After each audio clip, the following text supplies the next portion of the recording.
அப்ப எந்த செயல் ஊக்கப்படுத்தப்படுகிறது, சமூகம் எதை நோக்கி நகர்கிறது என்று பாருங்கள். நான் திரும்ப திரும்ப சொல்கிறேன், புஷ்பா என்கிற படம், அந்த படத்திலே செம்மரக்கட்டை நாம் வெட்ட வந்தோம் என்று 20 பேரை காட்டுக்குள்ளே இதே சந்திரபாபு நாயுடு அரசு சுட்டு போட்டது. இந்த அதிகாரங்கள் யாரும் கேள்வி கேட்கல. வெட்ட வந்த கூலியை சுத்தி போட்டாய், வெட்டி ஏத்தன முதலாளியை கைது பண்ணல, ஏண்டான்னு எவனும் கேட்கல. நான் வெட்ட வந்தேன், செம்மரக்கட்டை தான் வெட்ட வந்தேன்னு உனக்கு தெரியுமா? வெட்டிக்கிட்டு இருக்கும்போது பிடிச்ச எதுவும் இல்லை, கேட்க நாதி கிடையாது. உயிரை கொள்கிற அளவு குற்றம். ஒரு மரக்கட்டைக்கு இருக்கிற மதிப்பு மனித உயிருக்கு இல்லையா என்று கேட்க எவனும் இல்லை. ஆனால் அந்த படத்திலே பார்த்தீர்கள், செம்மரக்கட்டையை வெட்டி கடத்துவான், அவன் கதாநாயகன். அது சட்டப்படி குற்றம், அதை தடுக்க வேண்டும் என்று போராடுவான் ஒரு காவல்துறை அதிகாரி, அவன் படத்திலே வில்லன்.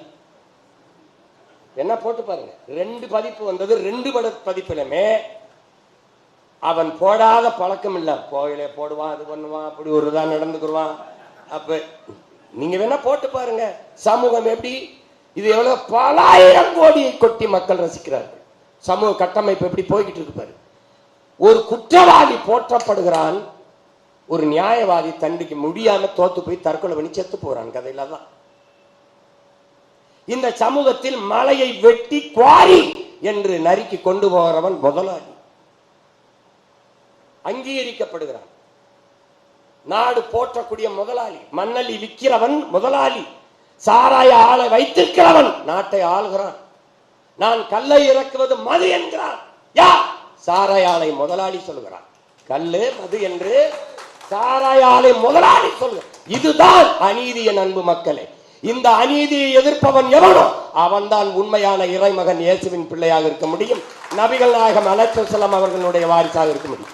சும்மா அவன் சொல்லிட்டான், சட்டம் சட்டத்துக்கு போடுறாடே போட, சட்டம் சொல்லுதா, சட்டம் சொல்லுது 810 சாராய கடைகளை திறந்து கொள்ளலாம்னு சட்டம் சொல்லுது.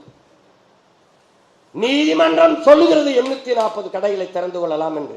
ஏற்கிறீர்களா எதிர்க்கிறீர்களா? கேரளாவில் மலையை வெட்ட தடை, அங்கு கட்டுமான பணிக்கு, அரசு மற்றும் தனியார் கட்டுமான பணிக்கு மணலும் கற்களும் தேவைப்படுது. அதனால் கன்னியாகுமரியில் இருந்து தமிழ்நாட்டிலிருந்து மலையை வெட்டி எடுத்து செல்ல எங்களுக்கு அனுமதி வேண்டும். யாரு? நீதிமன்றத்தில் வழக்கு. கேரளாவில் வெட்ட ஏன் தடை கேட்கல நீதிபதி. ஏன்னா அவன் அந்த மண்ணின் மகன், அந்த மண்ணை உயிரா நேசிக்கிறவன், அதிகாரத்தில் இருக்க, அவன் மலையை பாதுகாக்க நினைக்கிறான். கன்னியாகுமரி அதே மேற்கு தொடர்ச்சி மலையின் தொடர்ச்சி தான், வித்து தின்னுட்டான், மொத்த மலையும் காலி பண்ணிட்டான். பிளே ஸ்டோர் மற்றும் ஆப் ஸ்டோரில் இருந்து பாலிமர் செயலியை QR கோடு மூலம் பதிவிறக்கம் செய்யுங்கள். செய்திகளை உடனுக்குடன் பெறுங்கள்.